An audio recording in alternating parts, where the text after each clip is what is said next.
Nation Freedom, where we talk about certainly liberty and freedom. Most of the time, we're talking about state versus federal citizenship. That's a pretty common topic for us. We've had a lot going on. It's been a while since we've been back at the satellite, and the last couple of times we've been working out some technical things. I think last week it was pretty bad. Kept dropping out. We're testing some things now, seeing if it's the equipment instead of I don't believe it's our internet connection. But thank you for your patience. Appreciate you being here. And if you're on, be sure to like and subscribe if you're picking up. Um, if you're picking up us in the live broadcast, that's kind of fun uh, to think of. I don't think of myself out there as broadcasting, but it is a joy to be here, and I'm thankful. We've got a lot of great things going on, a lot of things coming down the wire. We've have a virtual problem solving for the Narcapulco community, and that's coming down the wire. We have a virtual help for accomplishing and saving you money, or dealing with, as Jeff Berwick says, dealing with the apocalypse. I don't, I don't think of it that way. And another way that that Jeff talks about life is a video game, and I don't. I'm too old. I don't play. I mean, the only video games I played when I was growing up was um, uh, very little Pac-Man, Pong. I remember playing Pong at home. You remember Pong? It was just it would destroy the CRT, your actual TV screen. So when you turn your TV off, Pong was still on there because it was burning a hole in your your tube. So that was that was some of the first video game. I think maybe it was the first video game that was out there, but I do remember that. And and that was kind of fun. But yeah, I'm a Christian. I'm a follower of Jesus Christ, so I don't think of this as a video game. But when you're talking principally about the elements of that, and really of taking charge of your own life, uh, and at least seeking the divine, or seeking to improve yourself, or dealing with what you're bringing to the table in this world. One of the foundational concepts for freedom-minded, or libertarians, if you will, and that is, they say, is do no harm. Okay, and I'm of the opinion, if that's the best you bring to the table is do no harm, you're pretty irrelevant. Okay, do no harm. That's a very low standard to go by. What are you bringing to the table? Are you showing up? And there are people that think that the world, as if you're going to function among other people and think that we're going to have no government in the world. I think those days are over. We'll always have the government. That's because of people not wanting to govern themselves. And I think it's like water under the bridge, in the sense that unless there is an individual enlightenment, or a movement of freedom within the hearts and minds of people, then it's not likely we're going to see the world become better from any other place. And another principle is, like Jefferson says, the tree of liberty has to be watered by the blood of patriots and tyrants. That's unfortunate, but that's typical human. The history of humanity is that power concedes nothing, as Frederick Douglass says. Power concedes nothing without a demand. It never did, and it never will. Find out what people will submit to, and you'll have found the exact amount of injustice and wrong which will be imposed upon them. And these will continue until they're resisted with either words or blows, or with both. The limits of tyrants are prescribed by the endurance in those in whom they oppress. And that's unfortunate, but that is a reality. It was true back then. It's true today. And that's sad to say. So when I think of that, power concedes nothing without a demand. Be careful if the government is giving you and doing for you what you want the government to do. And let me say this, okay? What as the Declaration of Independence says, that we hold these truths to be self-evident, that all men are created equal. They're endowed by their Creator with certain unalienable rights, that among these are life, liberty, and the pursuit of happiness. And here's what it says, that to secure these rights, governments are instituted among men, deriving their just powers from the consent of the governed. The only purpose of a government, or a just government, is to secure rights.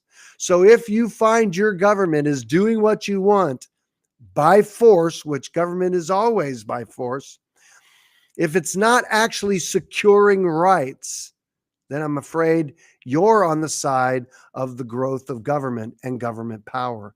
And although it may be benefiting you on some level, it'll be harming someone else on another level. And that also is what's going on today. And another way, and one of the things that I want to talk about on this particular broadcast, which we titled Communism, they're back at it again.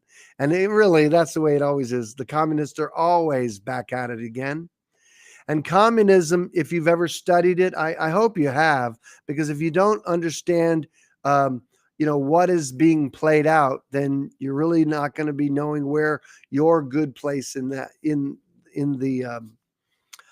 battle is where your part, how you're playing, how you're bringing your gifts to the table. But in the movement of communism, it always, when you notice, it always takes 2 steps forward, and then people are freaking out. Oh my gosh, this is bad. This is bad. And then it takes 1 step back. And then it's a little time goes and it takes 2 steps forward, and they say, no, we can't have that. And it takes 1 step back. And that's how it moves forward. I would love to think that freedom moves 2 steps forward and 1 step back. That'd be bad. I'd be up for it to move 1 step forward, then another step forward and another step forward. But it requires more commitment from your part, from my part. You get the opportunity to live your life in the relationships you have, and to build and have your life be full of joy. This is a good life to live, even as bad as it is, right? Because you can't, no one's calling you to be miserable in the process of what you're doing. Okay. And so I would pray that your work is your joy, or that most of your life is your joy. If you're working, if that's the purpose of your life, not like me, working all the time, and it's the purpose of my life. Look, if the work you're doing is your joy, then of course that's a wonderful thing. It feels like you're not even working. But if you're not doing your joy, and that's not how you're creating your wealth, and again, your work is not a bad thing. Work is a joy as well. And what are we talking about? Work. We're talking about serving other people. But some of your life, the majority of your life, there should be something that is called your life. And unless you're receiving joy, and this is a lovely work. And when I say that, I'm always thinking about the work that I'm doing. Sometimes it feels like I'm going to work, but many times I just love being with people and love helping them to pull out of the federal zone and all that. And so what I'm asking you is that some part of your life has to be spent on securing your liberty and freedom. And that may be pushing government away from you at some part. And then some smaller part of your life, this is required. This is not optional. Some part of your life is to help your neighbor secure his or her liberty and freedom. Because if we're not going to do community well, then I'm afraid the communists are going to do community better than we will. And we can't have that. So again, that one of the books that I want to recommend is, and this is actually a newer version of this. This is Fred Schwartz and David Nobel. This is a book. This is actually called "You Can Still Trust the Communists to Be Communists." The original book was "You Can Trust the Communists to Be Communists." And it's interesting, on my Facebook feed. One of the things that I'm subscribed to is WMUR, which is the most significant. It's the most significant news outlet in New Hampshire. It is the Channel 9 television, WMUR. That's where I get the weather, you know. But they're obviously they're not. They're obviously they support the deep state. They support the Democrats, and they don't hide it. It's just always it's either nonsensical bullcrap or it's promoting big pharma, and the news is always in sensationalism and all that stuff. And they're contrary to this administration. They were not critical of the last administration. And so they really have no principles other than that they promote communism. And so for me, it's a joy to troll and to type and say this is more, nonsense from a non-entity as this at least their Facebook news feed. So I'm glad to do that. And it gives me great joy to have people like my comments, and I don't really care what they think about me.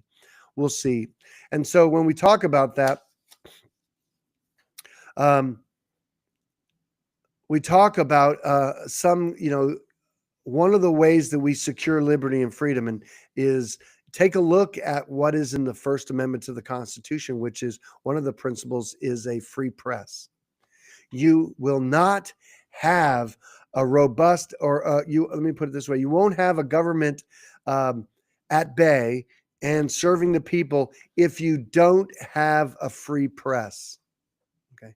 And so what does that mean? That means that you have to have organizations that are endeavoring to broadcast the truth on some level, the truth, and to be contrary to government and always suspecting government, challenging what government's doing and why and things like that. And that it cannot, be partisan. Now, I mean, it's just such a mess when it's political and then you have one free press that promotes Republicans, it's just bad. And then one promotes Democrats, then at least you know where they're coming from, but neither are going to give you a good view of what the truth is. So that's really not really the kind of free press that I think that would really serve the people. And so the federal government is limited in the sense that they cannot censor a free press. And let me tell you something, that's a mess right now. It was a mess in the last administration, and it's a mess in this one. And one of those ways, and I won't go into this in great detail because it's very sensitive for some, triggering for some, but this administration has said that they're going to shut down people who speak contrary to Israel. Okay. And so that's bad, folks. That's bad. When your government says that you cannot be critical of something, okay, that's protected by the First Amendment. And whether you like it or not is irrelevant. We don't want to shut down the fact that people will oppose whatever we say or we're believing. And that's everything from comedians and things like that.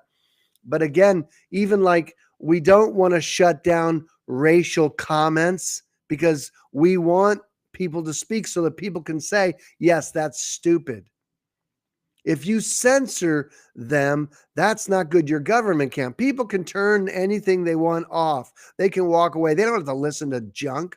And that's one of the feedbacks you get for hate speech or whatever. But you don't want to stifle someone speaking, even if it's crap that's coming out of their mouth.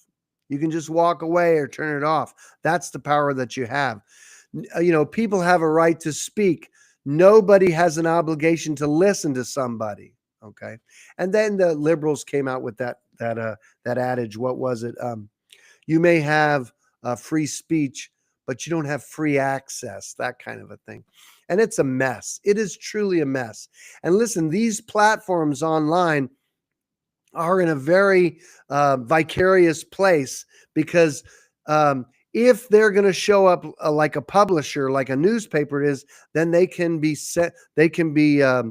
sued for libel and those kind of things like newspapers are, because they're not biased. They have an agenda. And so they can't lie about people or whatever that may be. And some of these platforms like Facebook and X and others want to say that they're not censoring, um, that people are able to speak.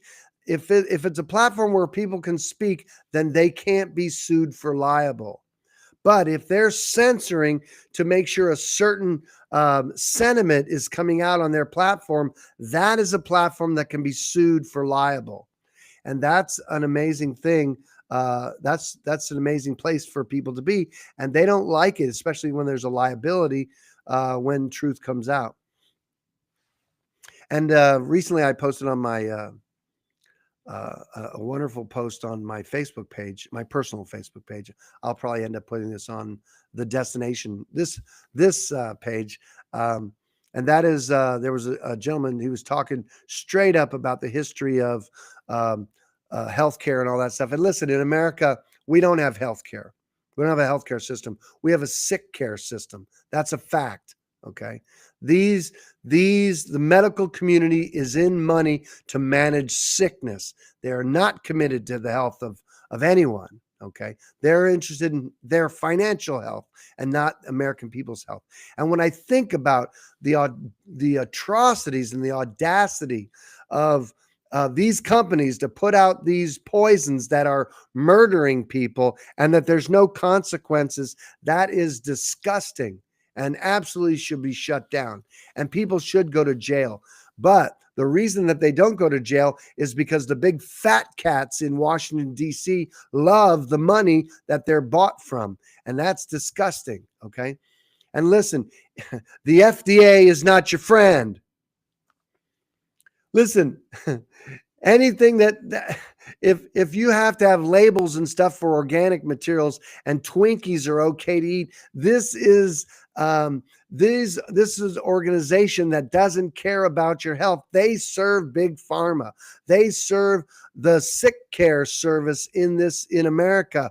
And I saw a video the other day where it was the history of it was like and I maybe have the details off, but it was like Philip Morris and the cigarette company decides to buy this food company and this other food company, and the way they're showing up getting cigarettes to be addictive, they want food to become addictive and all that stuff, and then you buy stock in this the drug industry and the medical community, and you create all these sick people and you manage their sickness until they're dead because there's big money when people are desperate for their health. There's big money in that. It's the same attitude and mindset that the bankers will fund people. The bankers will fund the military industrial complex because people will spend any amount of money for their safety and to defend themselves.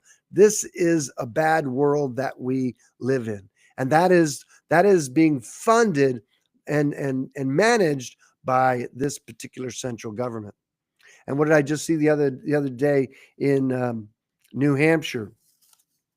Was the state troopers are now going to be helping the federal immigration law enforcement. Here you got a state government law enforcement are now going to help the federal government do their job. This is obscene. It's bad. And here's the thing that's bad about it. And it's not, I mean, we can talk, and maybe some other time we'll talk about, what immigration is and isn't and all that stuff. But I'm telling you right now, whatever you're going to make illegal, you're going to find criminal activity in that area. Okay. Anything you have a prohibition in is going to have an illegal element. It's the way the market works. And it's bad. Okay. And let me tell you, the worst thing on our southern border is not the people coming into America. That's not the worst thing. It could be a bad thing, and there may be bad elements. And of course, we don't want anybody coming here and committing crime and things like that. Of course, but that's easy. But the bottom line is the harm is this particular government that's pretending to say that they care. If they're still handing out welfare, and if that's the reason people are coming into America, then that's a bad thing. Okay. Because before 1910, we had open borders. We just didn't have open welfare. And so that's the game changer. The idea is that it's just bad. And there's nothing good in that. And so what the political conversation out there, they want to make like you just created the whole political environment. When these liberal administrations before, they had immigration policy and they threw people out far more than even now. And I even hate talking like this because I'm not a big supporter of this administration. I'm not a supporter of anything in the federal government. It's just bad, but it's playing out, and of course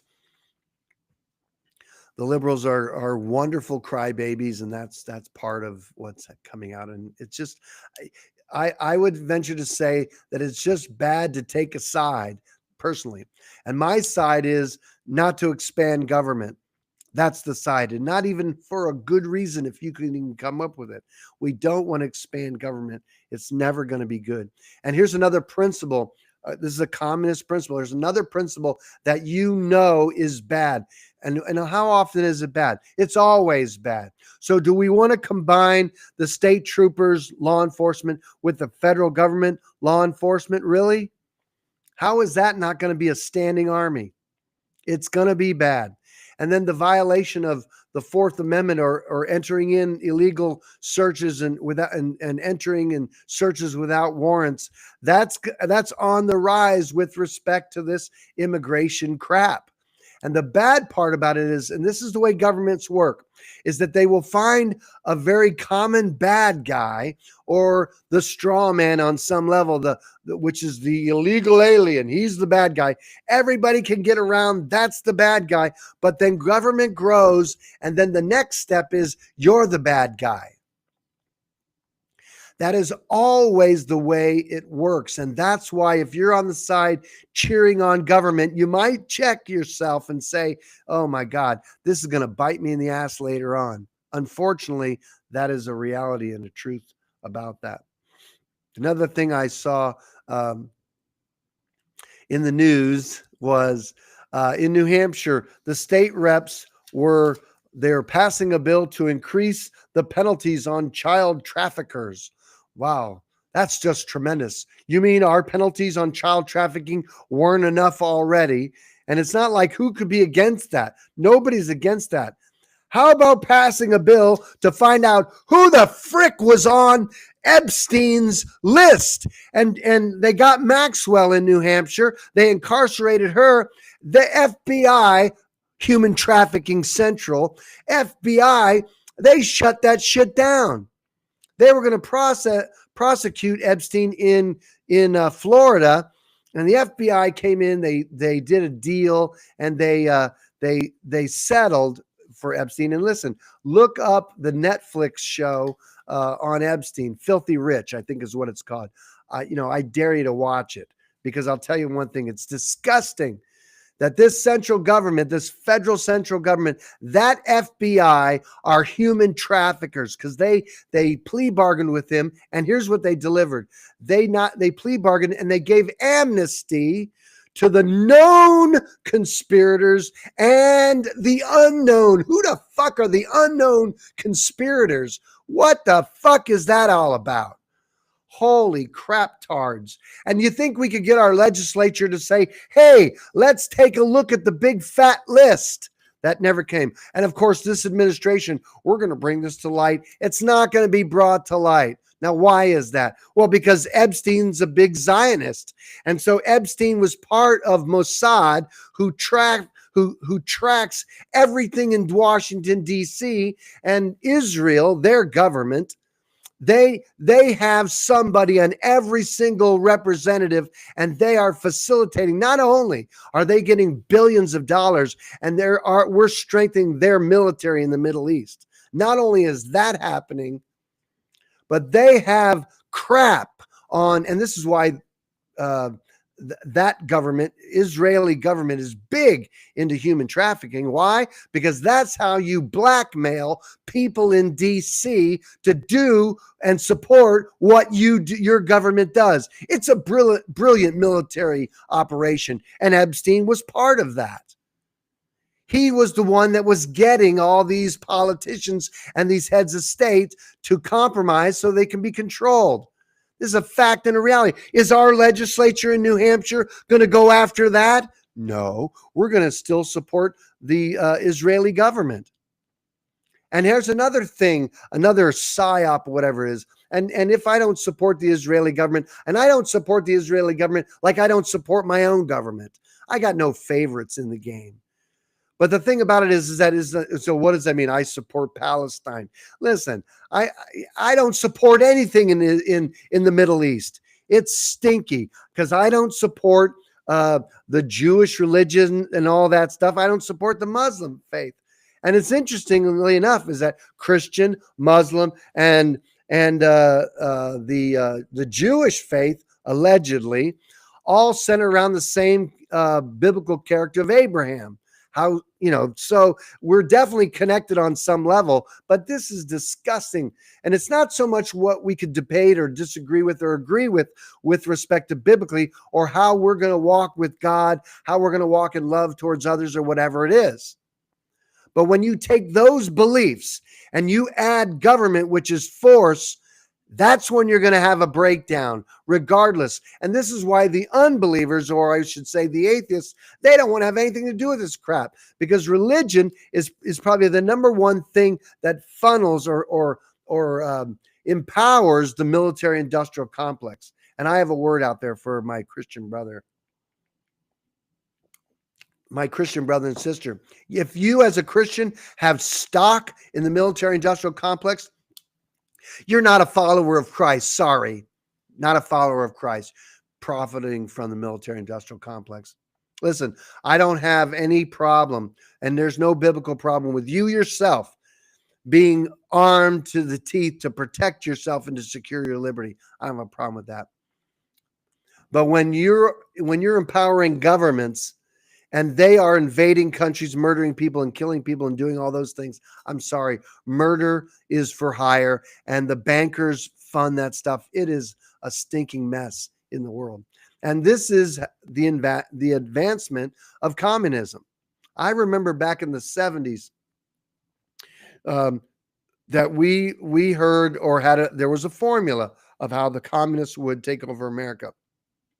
And just for the record, facts will stand, bull craps, let it fly. The idea is America is a communist country. Okay. That's a fact. We have a beautiful wrapping of a package that says land of the free, home of the brave. Just bull crap. Okay. It's just not true. It's true at football games, land of the free, home of the brave. That's all that beautiful flag worship crap union. It's just nonsense. Okay. And listen, I love America. And you may think I don't love America. I don't like our freaking government. Okay. And the thing about it is, when I say we're practicing communism, if you don't know what communism is, then you don't know you're practicing communism.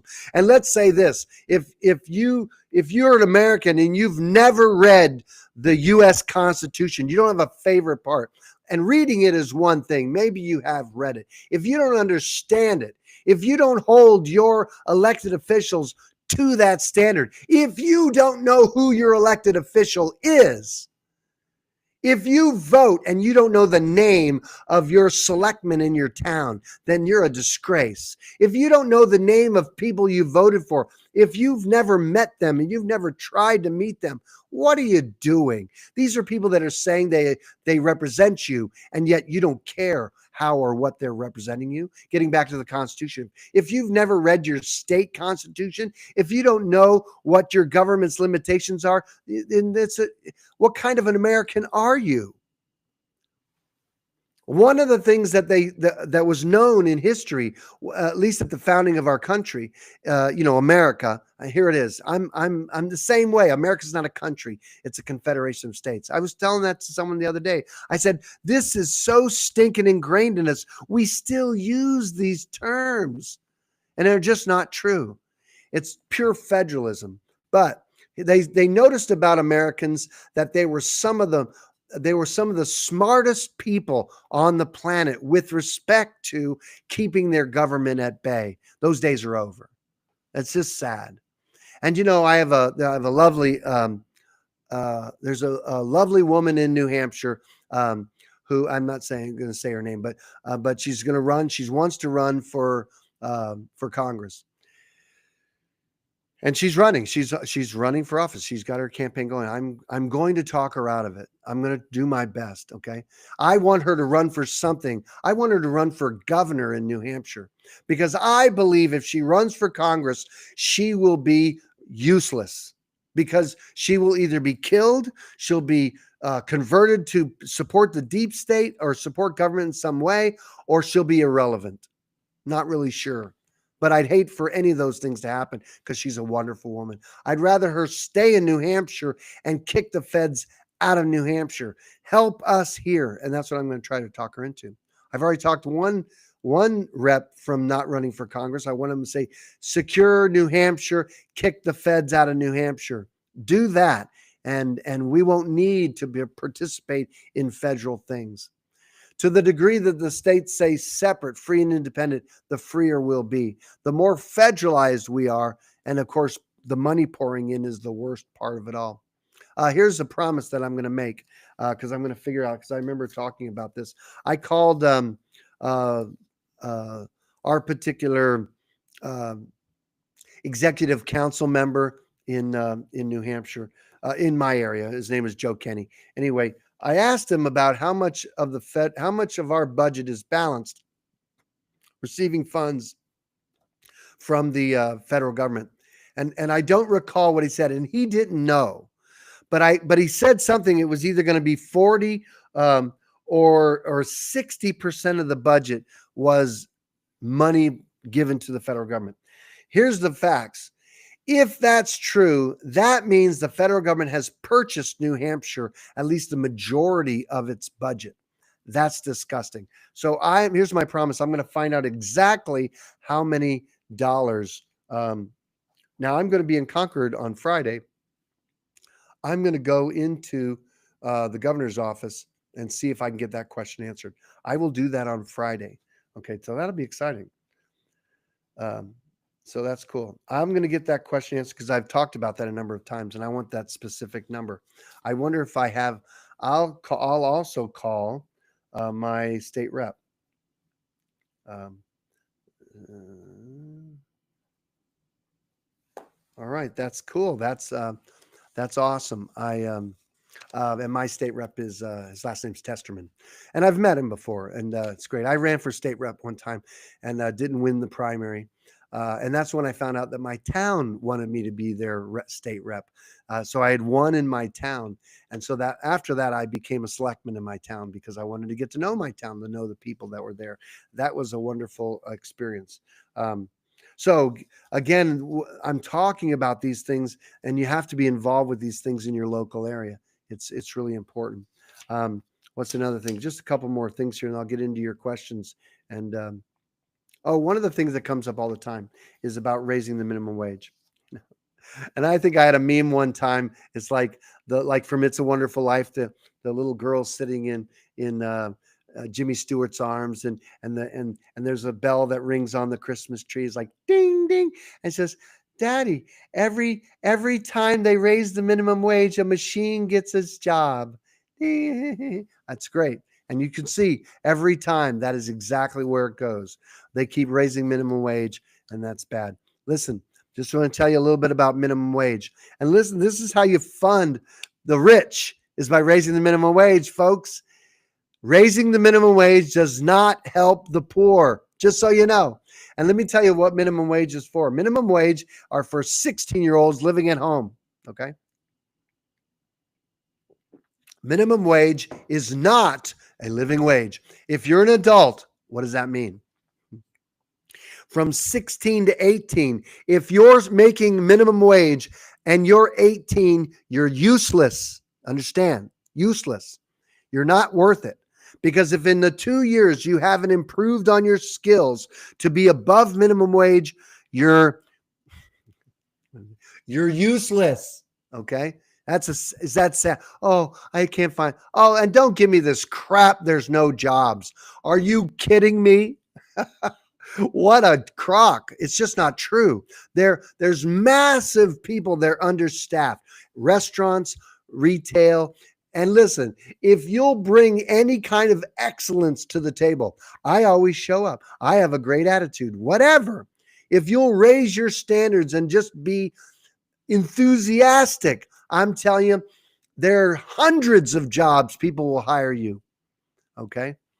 But if you have no skills, no training, you have no skills. If you have no skills, you're not worth being in the workforce. But I don't even recommend people being receiving, getting wages. Wages are for people that want to build and live the vision of other people. Okay. You should have your own work, your own joy. You should be serving your people directly and increase your money that way. Okay.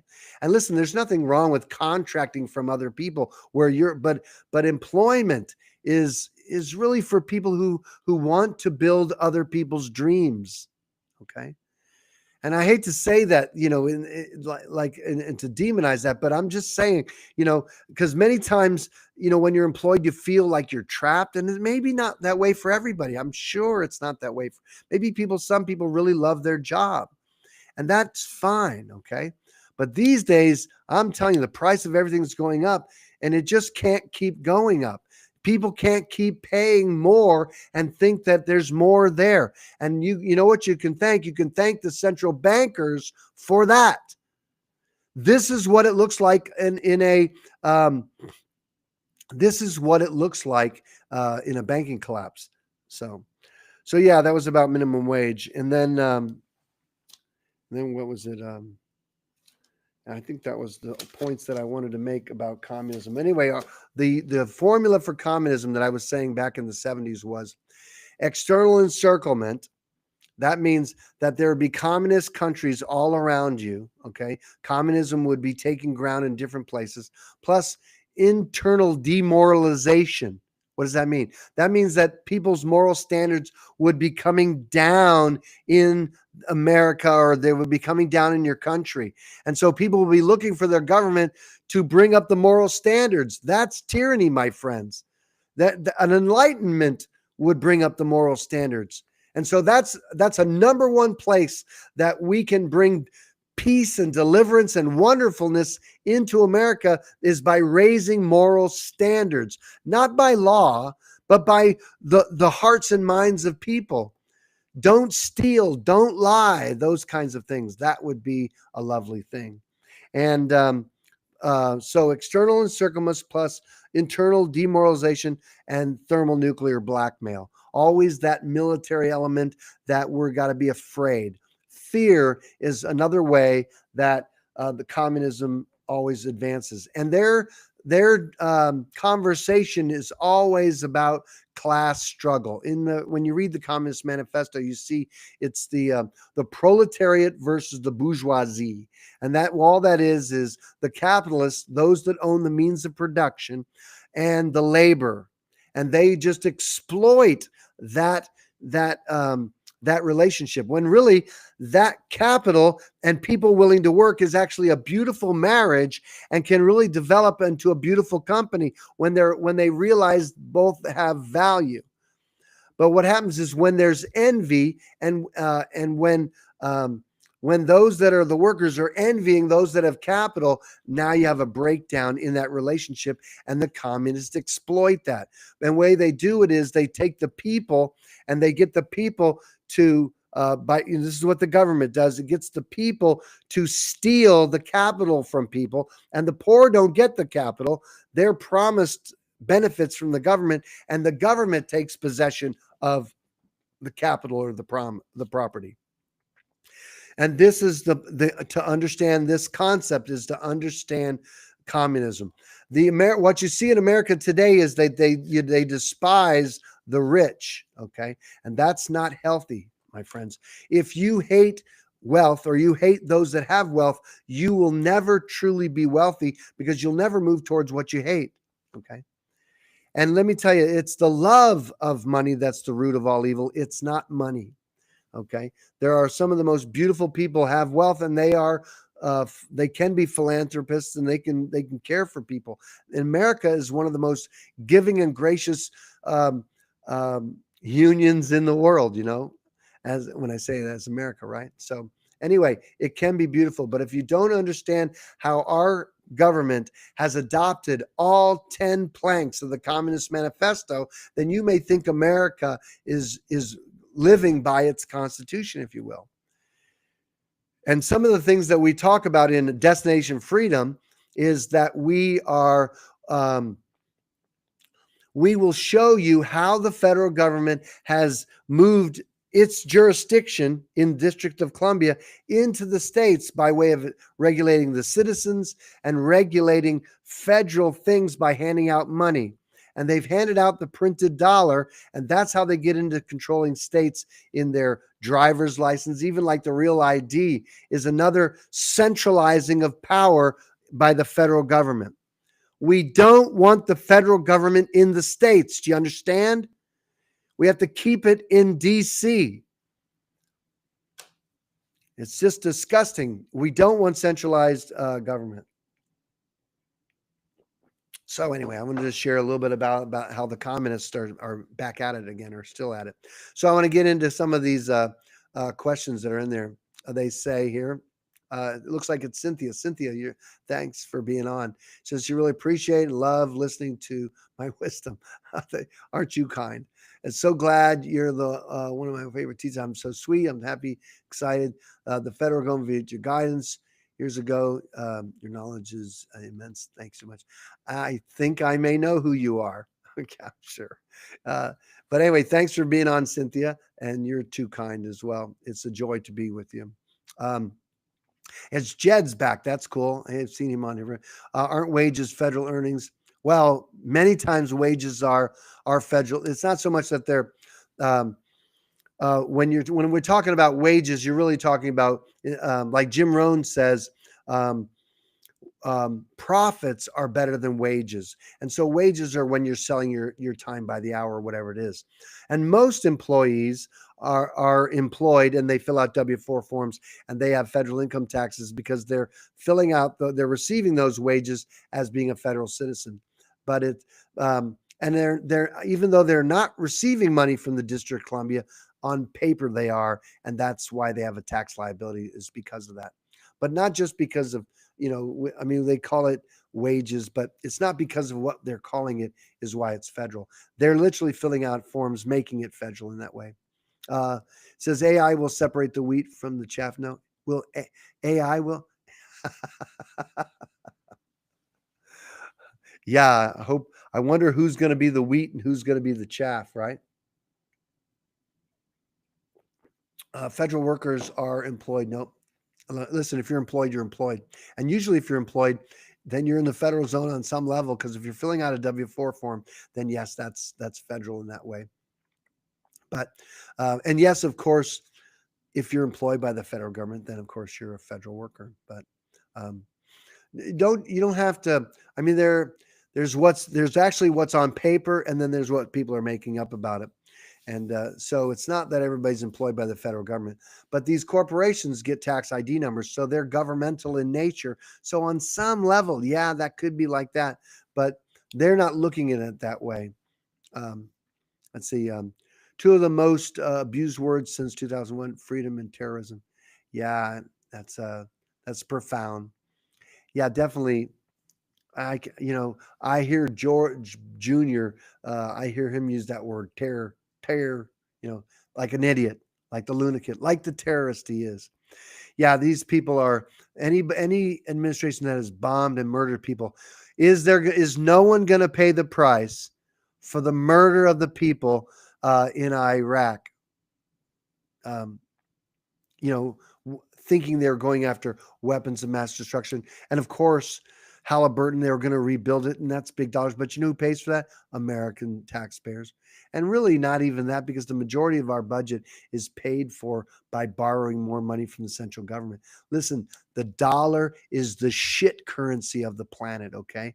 And we're paying that price. And the American people are massively overtaxed. And the taxation is not just in your income tax. Just so you know, your income tax doesn't go to run the government. Read the Grace Commission report on government waste from the Reagan administration. It's called the Grace Report.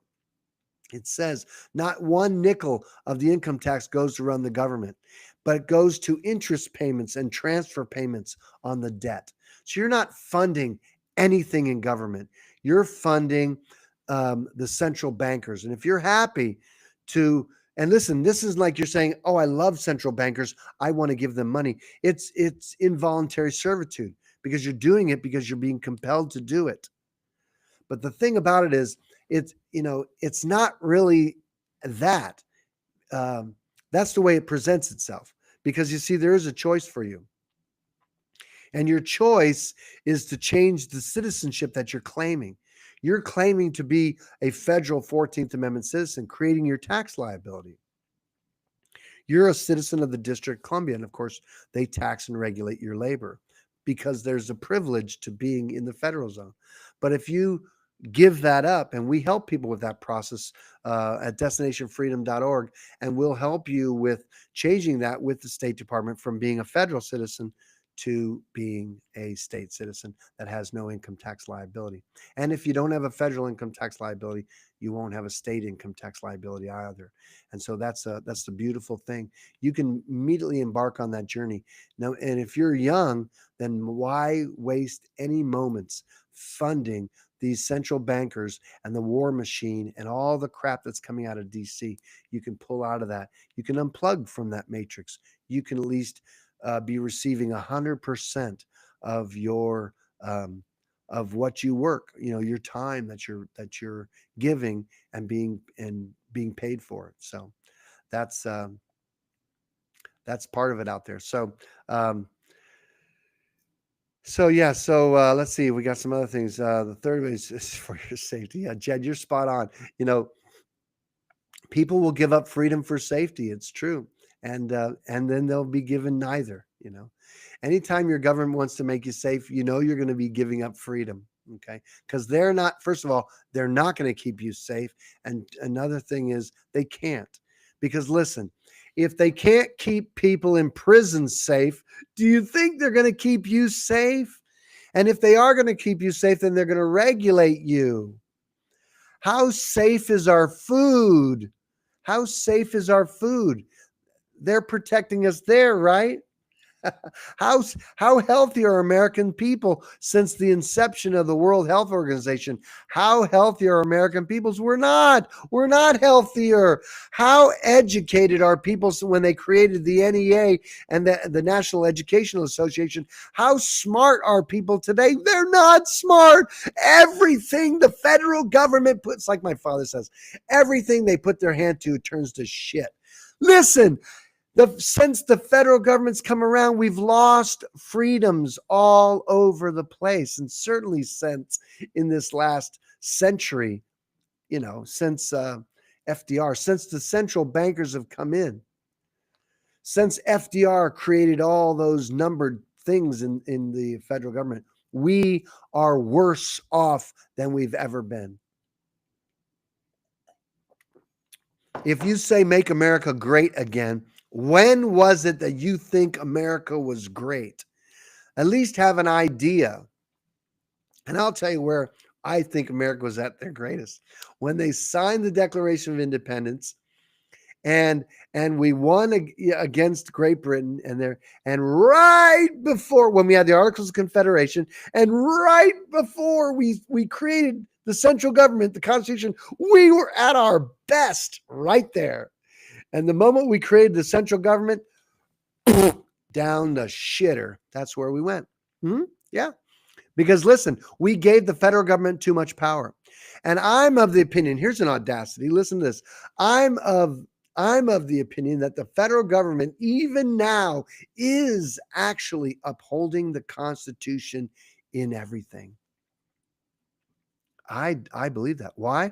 Because I know that the Constitution gives them power in Article 1, Section 8, Clause 17, where they have exclusive legislative authority in all cases whatsoever in their jurisdiction.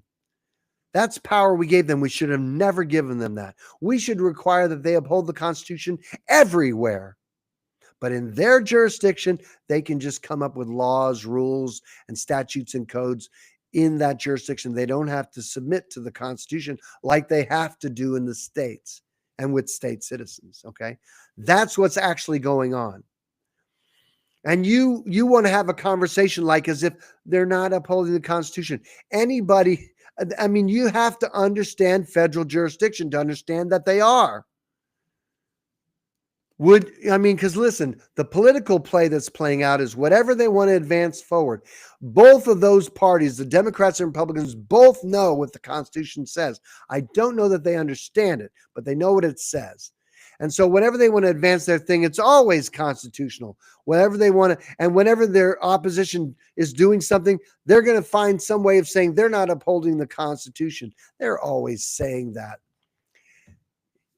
That's because these communists just use the Constitution to further their agenda, and the government expands and expands and expands. It's too big, folks.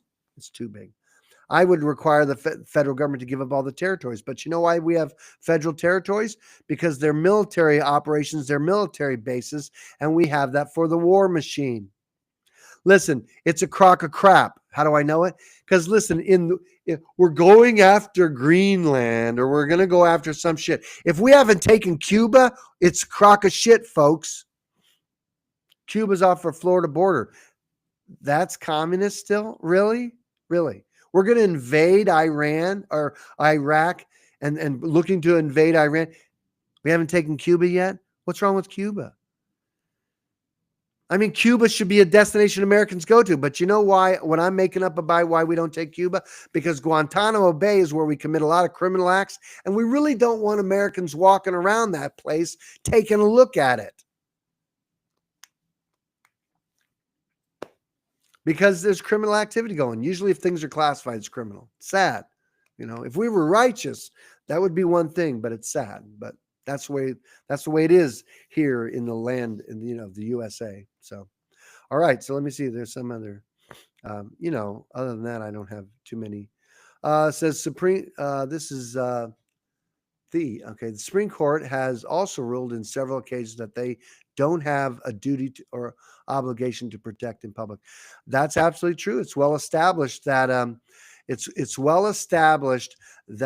law enforcement has no obligation to serve and protect. Usually they're municipal. They serve and protect the government. That's what they serve and protect, not you. And don't think that's going to give you a warm, nice feeling. Listen, the sheriff is directly elected by you. If the sheriff isn't serving the general public in the sense of serving the people, then there'll be no one. All other law enforcement is municipal in nature. State troopers serve the state and that municipality, and all cops in every town, whether it's in any kind of city or town, is municipal. It's a government law enforcement, and that's why they call them code enforcers. Okay, that's how it works. And really, the sheriff and his deputy are the only ones that are serving the people in their counties, and they may or may not be serving them very well, but that's the way it actually is. Does the Department of State superior to state government? No, nothing in the federal government is superior to state governments. State governments are superior to the federal government in all things. Understand that. Now, when they talk about that the Constitution, the federal Constitution, supreme law of land. So what you have to understand is the Constitution is the supreme law of land. That doesn't mean federal law is the supreme law of the land. That's not the same thing, okay? And so listen, if the thing that creates the federal government, that's the Constitution, cannot be expanded or decreased without the permission of the states, that's how you know the states are in charge, the state legislature. Now, we've lost some of that power because it used to be that the legislatures of the state, the way the Constitution originally was set up, that the Senate in the Congress, the Senate in Washington was, they were appointed by the legislature of the state. That's the way it should be. And so when we lost that, through the practice, and I don't know that it's been repealed, but the Senate represented the state's interest, not the state people, okay? They don't represent the people of the state. They represent the state itself collectively. Okay. Listen, the House of Representatives is based on population. That's the House of Representatives. And so the people should not be voting for the Senate. That's the legislature that elects them. That's the way the founders set it up, and they don't practice it anymore. This, thanks to the alleged 17th Amendment. I do not believe the 17th Amendment was ratified. By sheer logic, it was never ratified, because I can't imagine that a legislature would say, yeah, we don't want to have anything to do with that central government and putting those people in there. Let's give up this power. Power concedes nothing without a demand. It never did, it never will. So it was a federalizing of our state in that capacity. Steve says, on the April 19th, we celebrated 250 years of Insurrection Day. Yes, that was the shot that was heard around the world, right? Right there. And yeah, that was 250 days. That there were a lot of things going on down in Massachusetts for that. And so with that in mind, I think of my friend Garrett Lear, who was affectionately known as the Patriot Pastor. He always attended those events and was part of that. And I miss my friend Garrett, and he's passed away a few years ago. And so I want to acknowledge him. Michael, my son Michael, he's on the broadcast here. He's our producer.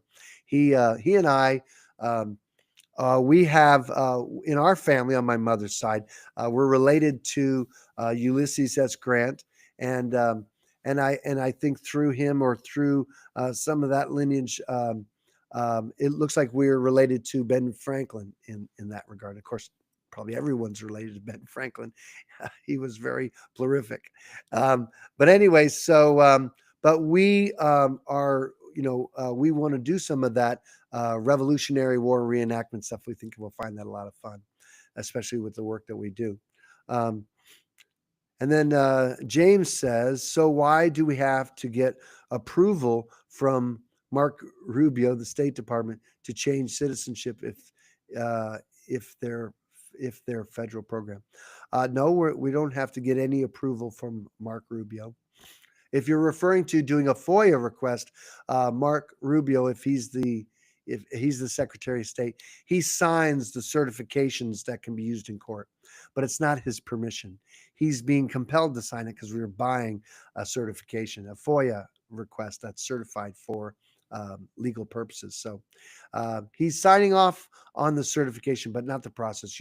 When you submit passport application signed under penalty of perjury, you are declaring under penalty of perjury what is true, correct, and complete. I don't recommend that people ask or get permission from the government. Don't give away your power. You are the powerhouse. You are the source of all political power in America. And if the politicians don't know that, well, then their lives are in danger. It's a dangerous place to be, and that is to oppose the people.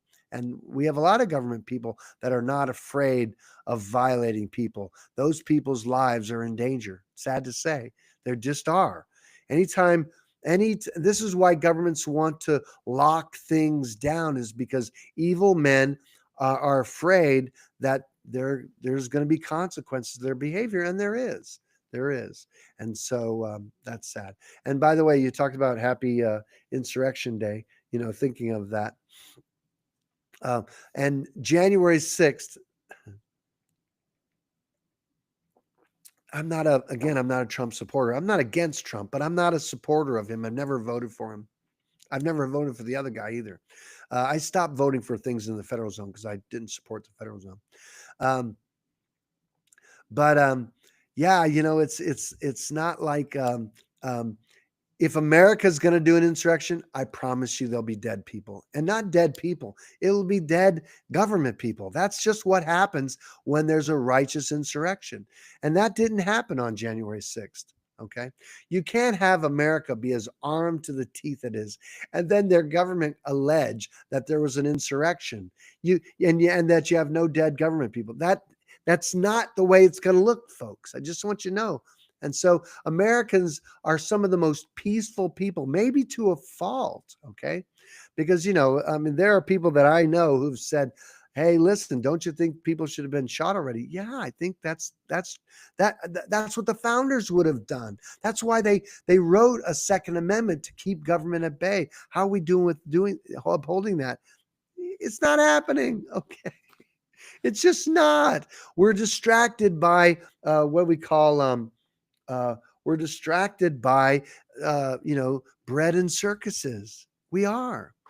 We're as Roger Waters said, we're amused to death. It's sad, and we owe our children's children a better stand against tyranny, and that's important. Um, so Jed says, let's see if, yes, Jed says, cheers, Christopher. So if being a state citizen is not considered as frivolous by the Department of State, but the state claims such frivolous as what? No, when you read, that's a good question. So when you read IRS publications, read them carefully, okay? Because we agree with them. Taxpayers, which are those that owe an internal revenue tax, they can't have that argument. It's frivolous because you can't say I'm a federal citizen and then say I don't have a tax liability. It's just not true. By you declaring that you're a U.S. citizen, you have a tax liability. By declaring that you are a resident of the District of Columbia, even though you're not residing in the District of Columbia, you're submitting paperwork under penalty of perjury as true and correct and complete. You have a tax liability worldwide. Both the resident alien and the U.S. citizen have a tax liability worldwide. So it's frivolous for them to make such a claim. And usually, when you look at how they've set their life up and their finances up, they're the ones that are saying they have a tax liability, and then they have these reasons for why they're not going to, or they don't feel like they should pay taxes. Now they don't know they have a choice. Okay. So let me say this and make it clear too. Okay. All taxes, without exception, are collected under pain of death. That's a fact. Try not paying them. Try not paying any tax and see if you don't get captured, imprisoned, or shot if you try to escape or defend yourself. You'll be killed for every tax. And rights are also secured by force. Okay. So the idea of that is, so it isn't that income taxes are voluntary. What's voluntary is choosing to be a federal citizen. That's the voluntary nature of it. If you're choosing to be a U.S. citizen and that's the way you fill out forms, well, then you have a tax liability. And anything you say contrary to that is frivolous. Does that make sense? And that's what it says, and that's what it means. So definitely look at those, and don't forget, if you've never looked at the tax code in Title 26 7701, number 9, the definition of the term United States as the District of Columbia, and another place in the tax code 3121. The definition of the term citizen state and United States is the District of Columbia. So if you get that term correct, then you'll understand the whole tax code. Only the uninformed insurrection in the history of the word. Absolutely, that's correct. Um, and that goes along with those earlier words that have been overused, and that's insurrection. So, and I think they had them on. I think they had them on camera. Look up videos where some of these people they all parrot the same thing. They were talking that I think Donald Trump's erection. They kept saying erection. That's how mindless they are. They kept referring to his erection. It's just madness, isn't it? So, well, listen, it's been a great night. Thank you so much. Listen, I'm just encouraging you to go to DestinationFreedom.org. Let us help you keep 100% of your money, of your living and working. And we'll help you launch your simple business that will make more money for you than less time make yourself more money. And also, we want you to also like and subscribe, if you will. We like to stay close, and we appreciate you. We're glad you're here. And I'm Christopher Gronsky, and we'll see you next time on DestinationFreedom.org.